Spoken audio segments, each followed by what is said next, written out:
Bonjour, je m'appelle Armand Christian Siriblé, je suis ivoirien et candidat à la magistrature suprême. J'ai déposé mes dossiers à CEI, je ne sais pas ce qu'ils en ont fait.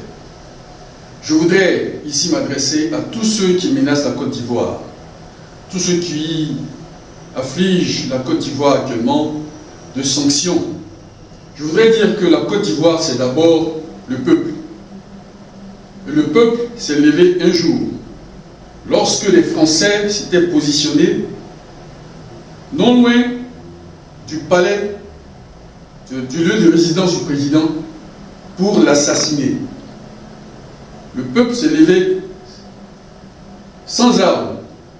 Voici ici le certificat d'aptitude au tir d'un des tireurs d'élite qui avait fui de l'hôtel Ivoire.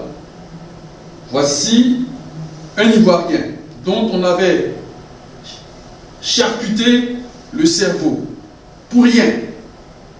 On vient de loin.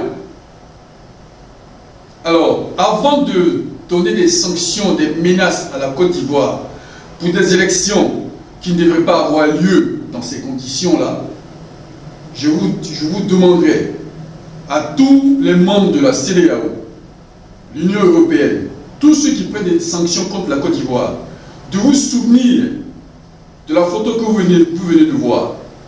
La Côte d'Ivoire, pendant 40 ans, était un oasis de paix, jusqu'à ce que quelqu'un vienne nous créer des problèmes. Nous savons d'où nous venons, nous savons qui nous sommes, et ce n'est pas à cause de M. Alassane Dramane Ouattara que la Côte d'Ivoire sombrera et que ses enfants continueront de mourir. Les élections qui ont eu lieu, les résultats ont été donnés par le Conseil constitutionnel. On s'arrête là. C'est nous qui souffrons. C'est nous qui savons que M. Alassane Dramane Ouattara était venu avec la déstabilisation en Côte d'Ivoire. C'est lui qui avait parti Bédier. C'est lui encore qui est venu dire qu'il allait rendre le pays ingouvernable. Ce n'est pas maintenant qu'il est passé par des voies tortueuses pour se donner l'impression d'avoir gagné des élections en Côte d'Ivoire que la Côte d'Ivoire passera sous sanction. La Côte d'Ivoire ne sera sous aucune sanction et la Côte d'Ivoire n'obéira pas à ces sanctions. Je suis candidat, je n'ai pas été sur la liste, je ne suis pas allé chercher des armes pour déstabiliser mon pays.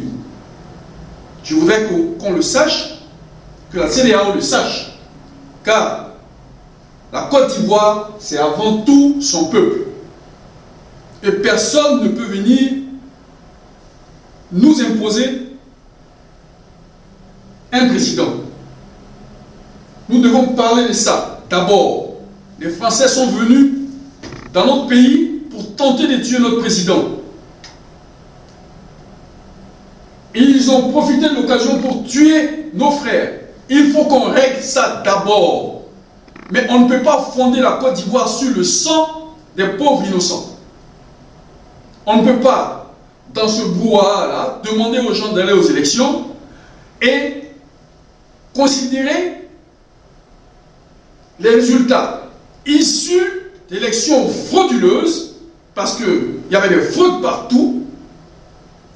On ne peut pas pour cela vouloir condamner la Côte d'Ivoire. On ira certainement à de nouvelles élections, mais il faudra que M.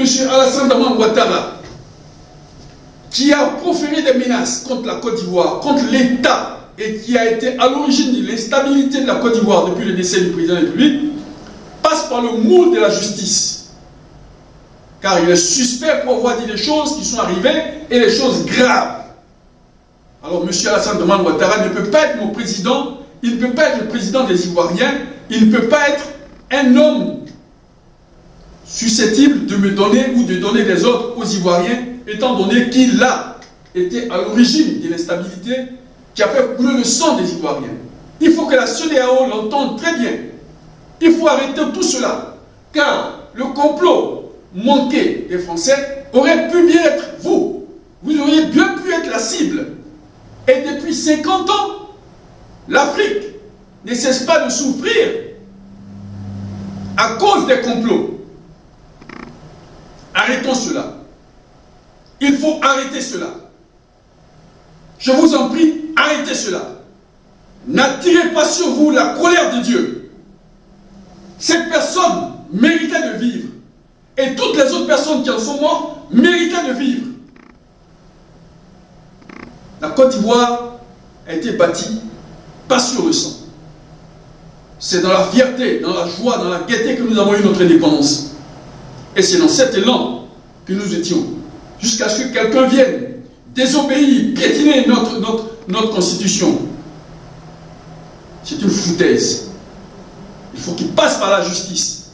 Alors je déclare toutes ces recommandations et toutes ces revendications nulles et non avenues. Il faut qu'on le sache. Pas se foutre de la gueule des gens. Armand Christian Sériblé, président de Smyrna et des Zénaza Biomédicaux, candidat potentiel pour les élections en Côte d'Ivoire. Ça suffit comme ça.